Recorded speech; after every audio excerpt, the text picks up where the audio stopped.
We are living in a world of abundance, abundant in gifts given by nature. And in the ancient myths around the world, those gifts were universally described as coming from the divine realm, coming from the gods. In the ancient Tao, they unfold out of the Tao, but they come from the divine realm.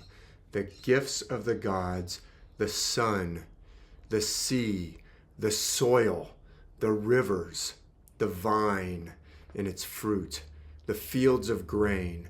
There were gods and goddesses associated with all the different gifts, the riches under the earth, given by one of the gods. The earth and its gifts, including men and women and all of their gifts. Men and women are given to a nation, allowed to be born into that nation by the gods, by the divine realm. The gift of life, it comes from some other realm, and those gifts that are already inherent in a baby boy or girl, that child already has a set of gifts, and the ancient myths universally depict those gifts as coming from the gods. The earth does not belong to the resource stealers. Those gifts are given by the gods for the benefit of the nations and the men and women allowed to be born into those nations. But there are resource stealers who want to gobble up those resources and take them for themselves and privatize them and take them away from the rest of the nation and the people born into that nation. And the ancient myths recognize that as a problem, and the ancient myths and ancient wisdom given to the people are against that happening. As Professor Michael Hudson explains, he's a modern day economist, but he has done research on the ancient economics and written books on ancient economies.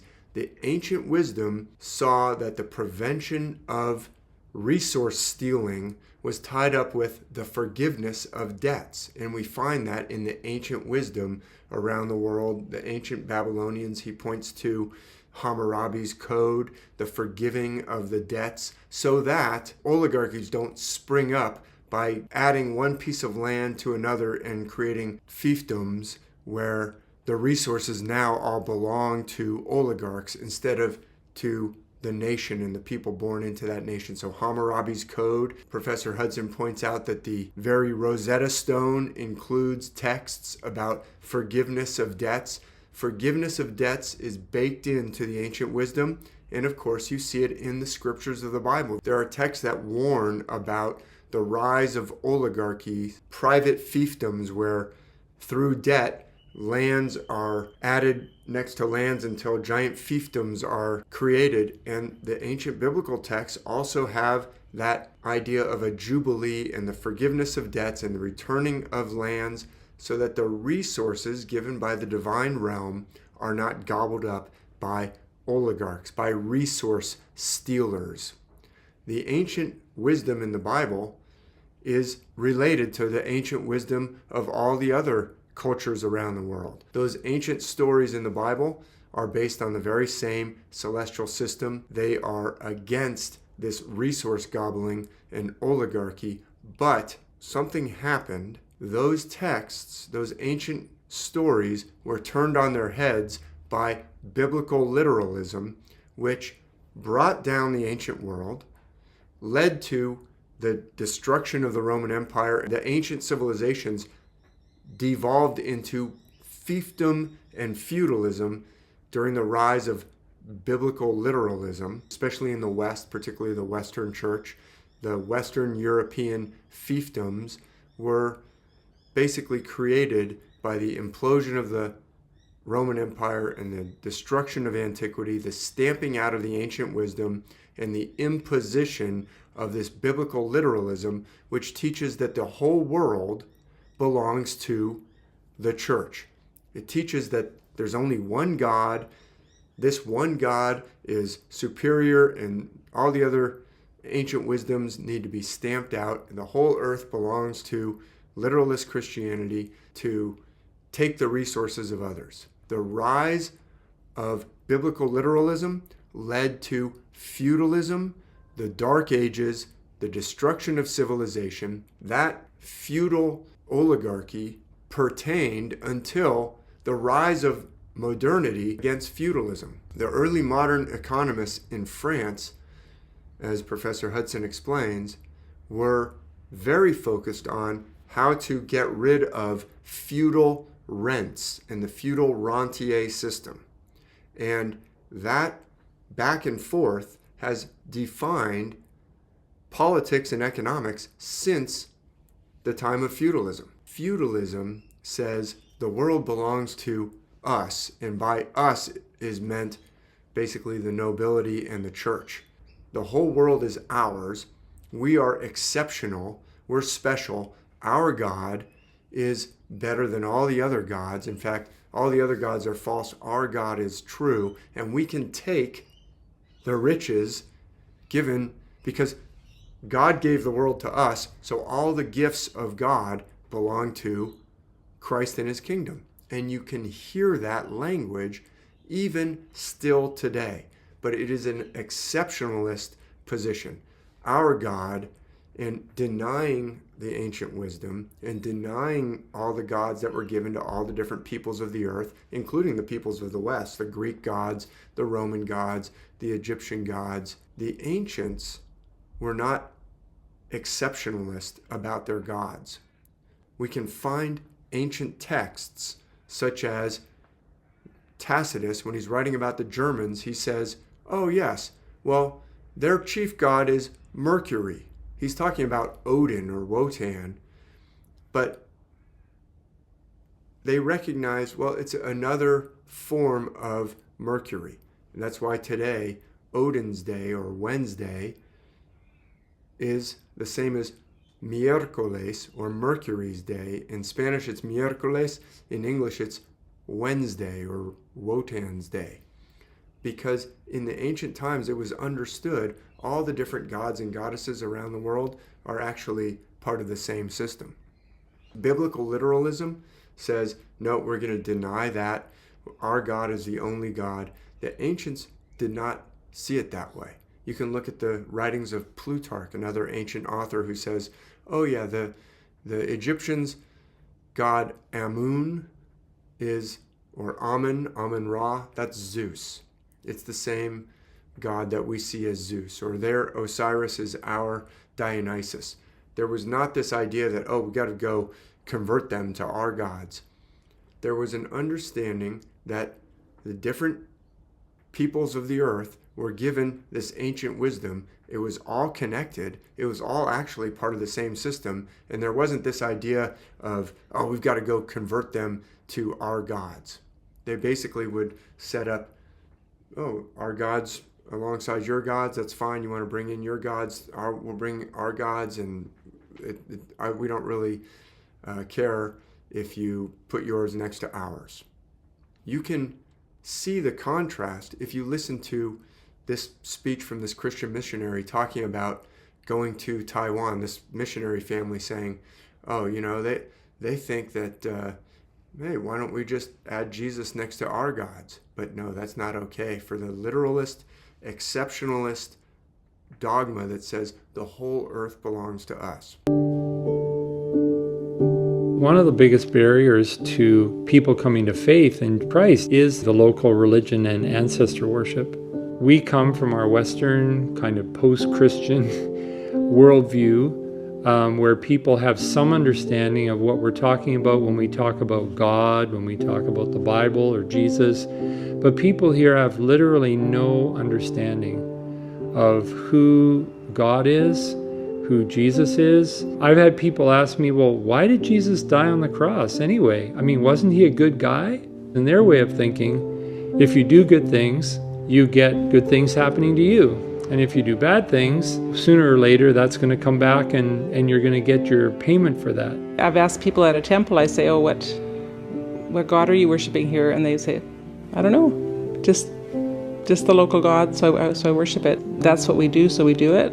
A lot of people really struggle with this idea that there's only one true God, and we have to just believe in this one God, which means we're not going to pray to all those other gods. One girl told me once, she said, we believe the more gods, the more blessings. So it's great you Christians worship Jesus, and we worship these gods, and maybe we can worship Jesus too. But, we start explaining that, no, God is a jealous God, and he says, worship me only. Ooh, that's really tough to accept. There's a 1 month in the year in the lunar calendar that they call the Hungry Ghost month, and they make offerings more frequently. And the belief is that the ghosts need to be fed. You either become a hungry ghost or a happy ghost, to kind of simplify it a little bit. And the way that you are a happy ghost, which of course is what everybody wants to be, is you need to have your family, after you die, making offerings for you. So they're providing you with the things you need in the other world, the food, the money. They burn this money that's for the bank of hell, and giving you all these things. So if the oldest son in the family says, I want to become a Christian, that is causing a major crisis for his parents and grandparents. And they're very, very upset, because that for them means he becomes a Christian, he's not going to be making all those offerings for them, and they then believe that they're going to be left as hungry ghosts in the other world. So there's tremendous pressure on children, particularly the oldest son, to continue these traditions of making these offerings. Growing in my faith over the years, I started to learn a little bit more about God's heart. It's not limited to Chad. It's not limited to the United States. It's this God who rightly seeks after his global renown and glorification to the ends of the earth, and the heavens declare, right? The universe beholds the majesty and glory of God. And I'm learning these things and growing in my faith. Like, it's an unreached place. Something should be done about this. There's this real uniqueness to it, and I think a real spiritual darkness at the same time. I think I'm convinced that by and large, the reason for the lostness of Japan is because the Christian population here is a blip. It's just, and so God has chosen the foolishness of preaching, right? That this message that we've been tasked to share with people and to give with people. How many messengers are here? Like the work of sharing and of telling is just immense. And so we've tried to say, how do we just get the gospel to as many people as we can? How do we get as many people as we can to engage in it? This mentality of the whole earth belongs to us, you still hear it being talked about. And it leads directly to this idea of all the resources of the earth. We can just take those, building an empire and taking those resources, rather than trying to build up the various nations and let them use the resources that were given to them for the benefit of their people. It's very different to go in and keep, let's say, an oil-rich nation, keep the people in poverty, bring in outside engineers to mine that oil, extract that oil, and sell it, through a multinational corporation. That's very different than saying, oh, that oil was given to that nation. The men and women of that nation should become engineers and learn how to extract it and refine it, and they can sell it for the benefit of their own nations. You can ask yourself which one has tended to happen. Resource stealing versus nation building. It stems from this mentality of what's given by the gods to the nation, or no, there's one God who gave the whole earth to us.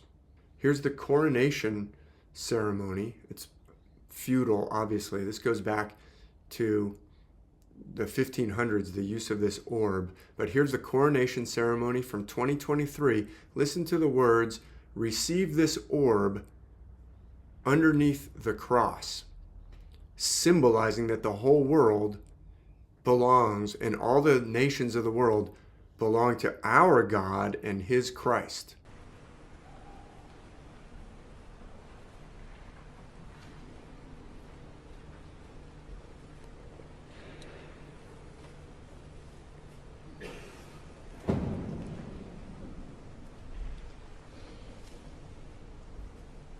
Receive this all, set under the cross, and remember always that the kingdoms of this world are become the kingdom of our God and of his Christ. It's right there in the coronation ceremony. The earth belongs to this one God. Think of all the nations of the earth being told, oh yeah, that wisdom that was given to your people, now you have to accept our God and get rid of yours. And your land now belongs to our God and his Christ, and we can take your resources. That's the mentality of this biblical literalism that destroyed the ancient world, that created the feudalism of Western Europe, that modernity has been fighting against, and feudalism has basically fought back through financialization. As Professor Hudson explains, the modern financial neoliberalism is basically neo-feudalism. The modernity and the systems of anti-oligarchy, such as Lincolnism, are anathema to it, and they will stamp it out. The modern oligarchs in basically the private banking system does not want Lincoln's National Bank or Henry Clay's National Bank, because they want the resources to get privatized. They want to basically privatize resource stealing. So you've got resource stealing, or you've got the idea that no, the resources are given by the gods to the nations, not to just some exceptional oligarchical group. And that is what is playing out right now. But you can see that biblical literalism has this triumphalist, exceptionalist, the whole world belongs to us mentality. What I'm trying to show is that is connected to an economic mentality of take the resources of others. That is actually what the creation of Israel by the British Empire was about. Getting control, getting a foothold to grab the resources of other oil-rich nations around Israel, like Iraq, Syria, Iran. And you see that going on right now to this very day. They want to bring down Iran and take the oil that was given to the people of Iran for basically Wall Street and the empire, the resource grabbers, rather than for the nation itself. This is a battle between resource stealing and modernity. Modernity, you don't see China sending out Buddhist missionaries from China knocking on doors in the United States trying to convert people to Buddhism or Taoism, do you? No, but you see plenty of Western missionaries going to China and going to Taiwan and going to Japan and saying, you've got to get rid of your ancient ways. The ways that were passed down from your ancestors are no good, and they cannot exist side by side with our ways. Our ways have to triumph over those ways. It may not be subscribed to by every person working on Wall Street, let's say. There may not be a biblical literalist, but this mentality of taking the resources of others and privatizing them rather than leaving them to build up an entire nation, that was the feudal way. Modernity struck back against that. The French Revolution, the American system of Henry Clay, Abraham Lincoln, but those counterpunches against feudalism have largely been neutralized, and neo-feudalism does not want to build up the nations. In fact, the United States and its infrastructure is falling apart. It's falling into rack and ruin while the roads get privatized and sold off to private equity, and the streets and the parking of Chicago get sold off to private equity. It is a modern day form of grabbing the resources, not for the benefit of the nation, but for the benefit of the resource grabbers, the exceptionalist few. And that's why it goes along with this exceptionalist mentality. This biblical literalism is still connected to it, but this feudal exceptionalist mentality. It may not necessarily be connected to biblical literalism anymore, but that's where it came from, and that's what we are witnessing a struggle of right now. But nations like Russia and China and Iran are meeting right now and saying, that system, we thought they wanted to come into modernity, but obviously that system still has a chokehold on the West, and we don't want to be choked by it anymore. So we're going to be modern, and they can just have their neo-feudalism, but we're checking out of the neo-feudalism, neoliberalism. And that feudalist, exceptionalist, resource-grabbing mentality, it's wrong. It's built on a lie. Biblical literalism is a lie. It's an error. It's a fraud. The resource stealers are going down because their system has no real foundation. It is an affront to the ancient wisdom given to all the peoples of the earth. And people just instinctively know, no, that's not right. When a mining company goes down to Central America and suddenly fences off the river from the people who've been using it for centuries and going down to the river for centuries, and they put fences around it and they say, nope, this river now belongs to the mining company and you're not allowed to go there anymore. The people don't need to have to take economic classes to know, wait a minute, that's not right. The gods gave those rivers, or nature gave those rivers, to the people who were born here, and the rivers don't belong to the mining company. That system does not have a foundation. It is unnatural. Biblical literalism is unnatural. This resource stealing system is unnatural, and it is falling apart, and it's in its death throes right now, and it is lashing out violently. The horrific violence that we see going on in the Middle East and in the Ukraine, those are the lashing out, the violent lashing out of a system that is sinking into quicksand because it is not based on a real foundation. It's based on a fraudulent foundation. But we can be positive. You can still go outside and enjoy the gifts of nature, the gifts of the gods. You can play music. In the ancient myths of ancient Greece, music was given by the god Apollo. He was the god of music. And the stringed instrument was invented by Hermes. Hermes strung strings on a tortoiseshell and made the first lyre, the first stringed instrument that basically gave us the guitar, gave us the piano. Those are basically a form of what Hermes, the god Hermes in the myths, gave to humanity. We can enjoy the gifts of the gods or the resources of nature. They belong to all of us. So don't despair. These resource grabbers are going down. Their system is finished. It is sinking. It is built on lies, and those lies are no longer holding up the system. It is failing and falling apart, and the resource grabbers will go down. They're going down right now. These resources given to every nation, to all the men and women of that nation, are gifts from the divine. And all the gifts that are given to individual men and women, those are gifts from the divine.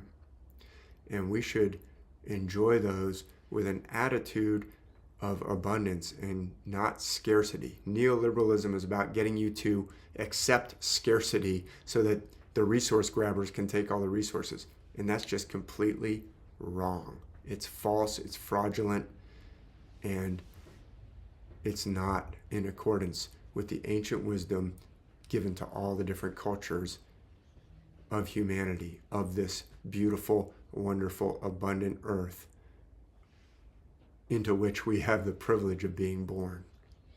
Thanks for listening.